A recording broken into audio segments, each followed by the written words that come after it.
I got hoes tasty, me and my Google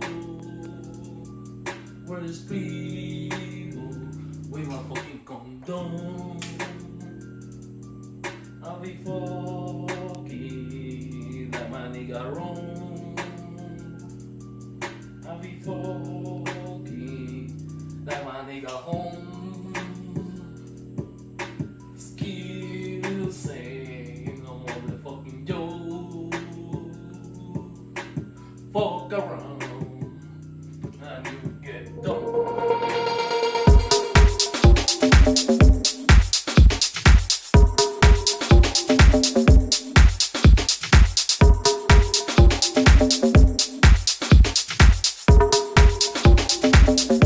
Exclusivity.com, that's for seduction.com. Shout out to all the hustler, busters, players, was naturals, beams, gigolos, max, playboys. Fuck it, everybody. Hey guys, it's been a long time I haven't been recording. It's because I was taking care of the old videos because YouTube took the captions. So if you watch them, my old videos that made no sense, so I had to redo them. Okay, so I apologize for that, but I'm gonna be live in some videos. Okay, again.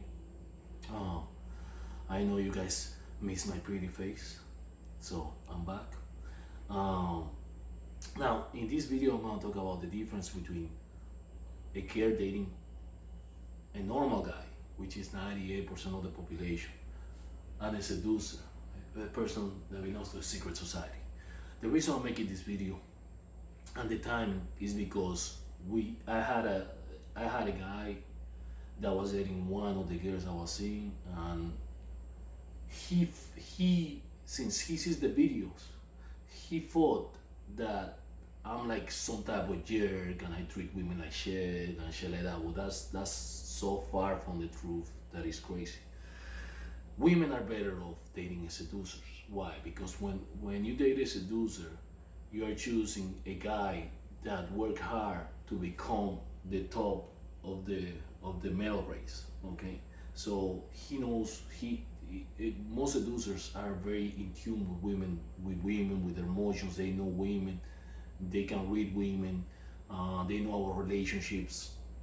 Okay, they have dated multiple women, so they have a lot more experience. So, and when they choose a women, they choose a women from abundance versus most of the guys that they pick a woman because that's the best they can get at the time, and then they go months, years, even decades without dating. Okay, so with a seducer is dating from a pool of woman.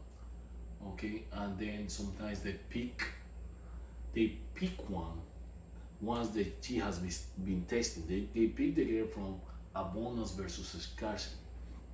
Now, when somebody watches my videos, they may think, because I joke around and I do a method called fake angry. I'm gonna post a link of what I do, which is fake angry. But I don't treat women like shit. I treat women very, very nice. Okay. When I date a girl, if she sees me at least 3 times, she's gonna fall in love with me. Most girls either fall in love or they run away because they are scared of falling in love and getting hurt. Okay, so there is no middle ground. They either fall in love or they run. Okay, and women are not stupid. They don't fall in love because I treat them or anything. It's because being a good seducer is being somebody that is very attractive in all aspects of life. And also they're very good in bed. Okay, they open them up sexually. They do things that no other guy can do. Okay. So this guy started watching my videos. Okay, he dated one of my girls, and he started watching my videos. When I say like you fucking cunt or something like that, it's me joking. I said Tourette's. Tourette's is like those people that say bad words, and it's a disease. So it's in a joking way, and the girl knows I'm joking. I don't treat women bad. Okay. So he's taking the things out of context.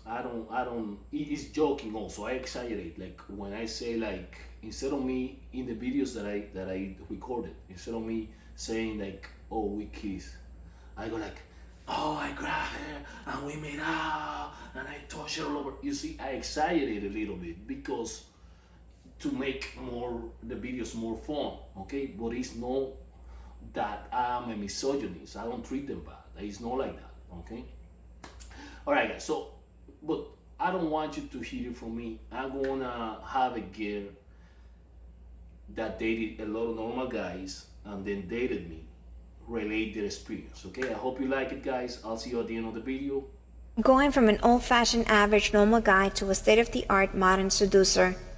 After finally breaking out of 16 years of marriage, I came to the conclusion that it was time for me to give love and relationship a second chance to see what is out there.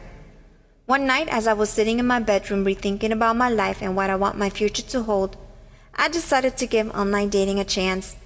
I had tried plenty of fish in the past back in 2009, but from experience there were a lot of creepers and crazy guys on that site. They were either very lame and simply had no female tactic whatsoever, or they simply came out too bluntly and made it clear they were only in for the sex. I really didn't want to risk another chance or waste my time with this site, so I googled different sites and came across OkCupid. I've only been on the site for about 2 months. There have been many hits, many matches, many messages, but like any other site, you have a mixture of good and bad apples. In the 2 months that I've been on there, I've talked to multiple guys, I would say about an average of at least 15 to 20, but the conversation didn't go past a, "Hey, how's your day going, sexy?" or the simple, "Oh, I want to meet you," but never really get the balls hard enough to actually do it. After a couple of weeks passed, I was actually finally able to come across guys that took the step to finally meet. I met a total of 6 guys. 2 out of the 6 were like, "Oh my god, what the fuck was I thinking, get me out of here" feeling. One was pretty decent and I thought we would have gotten along very well, but I took too long in getting intimate with him and he eventually drifted away. As I was trying to analyze what was I doing wrong, I decided to take a different approach and stated I will forget about my rules and break the "no sex so quickly" rule. The last guy I met, I ended up having sex with him. But in a way it bit me in the ass. After sleeping with my 4th meet and greet OkCupid match, I noticed his attitude and text changed after I opened my legs. He became distant and cold. Every morning, and this was prior to us sleeping together, I would receive a text in the morning wishing me a good day, and the message throughout the day of how my day is going. It was on our 3rd day that he took me back to his place after we had dinner, and I ended up sleeping with him. Don't get me wrong, the sex wasn't too bad. It was not the best of the best, but it wasn't the worst of the worst either. But what I didn't like was the fact his attitude changed afterwards. I felt horrible, used, and slutty. I felt like kicking myself in the ass for being stupid. I let a few days pass by, but still decided to continue to see my matches that appeared in my profile. It was with my 5th meet and greet that I took a curveball, and it is actually he who I owe this discussion about. He's my source of inspiration and the reason why I'm writing it. I will call him my most standout match worth taking a risk for guy. I say this because he's not my typical average man. He's the total opposite of what I want in a relationship. I've been only in monogamous serious relationships and with men that are very traditional in some shape or form, or so they made me believe that until some certain point. But what makes this man so different and stand out is that he's not afraid to say things the way it is. He's the man that works for what he wants. He has shown to be someone that reaches every goal he sets himself to. This guy is a guy that actually listens to women and understands how we feel. He's what he calls himself a seducer. The only downfall about him, and in his opinion is a good thing, is that he believes in open relationships. He does not get exclusive with any girl. He doesn't do traditional agendas of dates, but though he believes goes against mine, it's something that makes him very attractive in my eyes. When we first met, it was actually out of a spontaneous last-minute thing. I had made plans with one of my friends to go out bowling, but I was texting back and forth with him throughout the afternoon. He was very sweet and was constantly standing out. He even texted me to have fun with my friends that night. That was something that I considered very sweet on his behalf. While I was in 95, I got a call of a last-minute cancellation and my plans for the night were bombed. I texted him of my unfortunate situation and told him I didn't want to go home. The night was still pretty young, and out of a spontaneous approach, I suggested we should meet. I asked if he was available and the meeting became effective. When I arrived at the meeting location, I got a little freaked out, I admit it. Here I was in the middle of the night waiting for a guy that I never met and only seen in a few pictures. What made my night a little strange feeling was while I was waiting, I noticed that the meeting point was a Starbucks address that had closed down. The first thing that came to my mind was, oh my God, please don't let this be one of those situations where the guy is a total freaking weirdo. He kept texting me while he was making his way through the meeting point, so this made me feel a little more at ease. But then some random guy comes out and says, "You look lost, are you okay?" I got a little freaked out because this man seemed he had a few drinks already in his system that was working his way up. I answered him yes, that I'm not lost. He got the clue and left.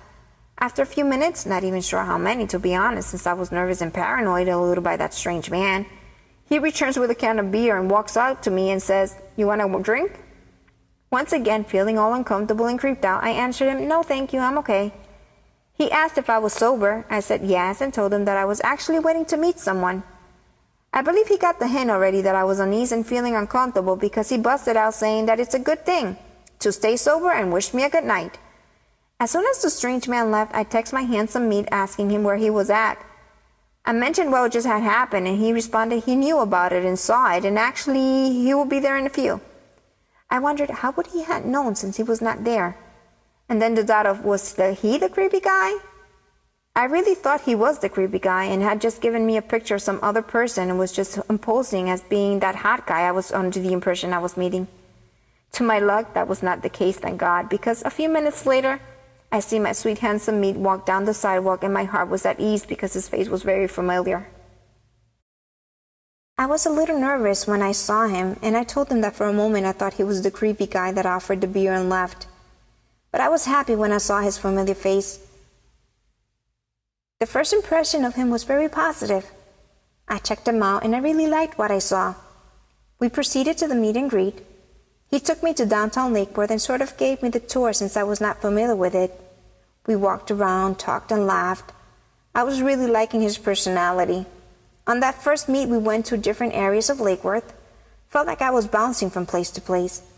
Each area getting very cozy. When we arrived at the spot where you were able to sit and just chat, he started to demonstrate his romantic side. He caressed me and made me want to kiss him, but he played very cool about it. Even though I wanted to kiss him right away, he was very smooth with his move and didn't want to do it. He kept moving me around and just saying jokes and really having a good time. That night he gave me the first kiss in a downtown but not so much park setting, and it felt very magical. I felt like little sparks were being lit in my stomach. I was really enjoying this guy's company, and the more I was with him, the more I wanted to get to know him better. The night ended with a view of the bay where there were boats. He was definitely very romantic. I was so into him that the only reason I was not intimate that night was because I only was on my period. But his way of kissing me had me so turned on that I offered to give him a BJ. Now, this is the part that wowed me. When I offered, he was the first guy that actually had the balls to decline and tell me no, because what pleasure would I get out of it, since I had my period and we couldn't get intimate? I have never in my life had a guy burst out with something like that. That made him very unique and different.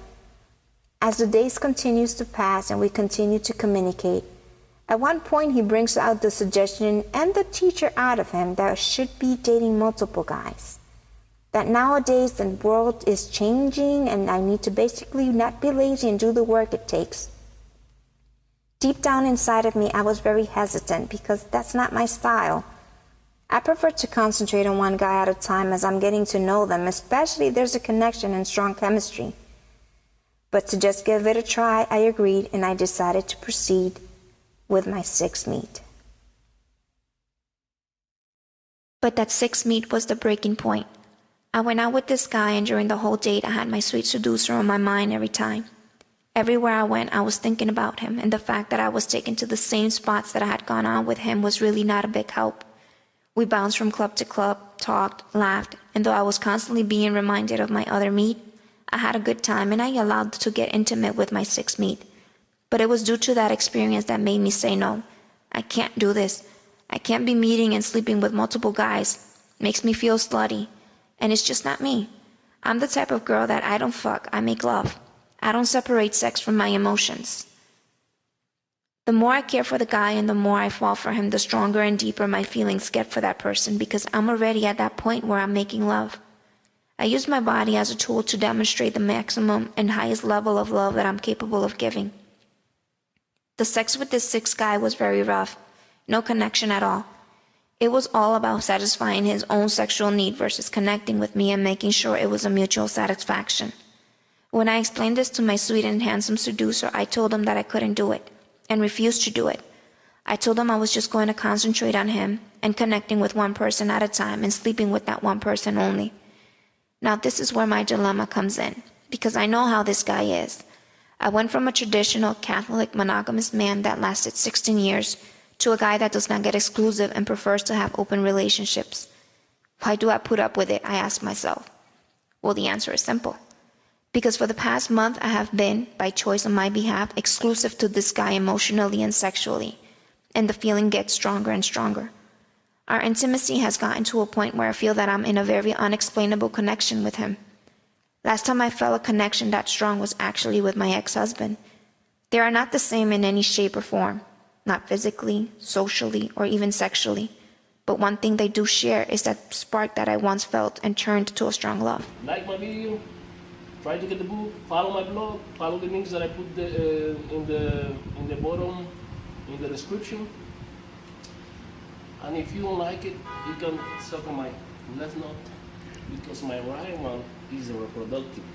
Okay, but help me out, because I need some money to buy condom.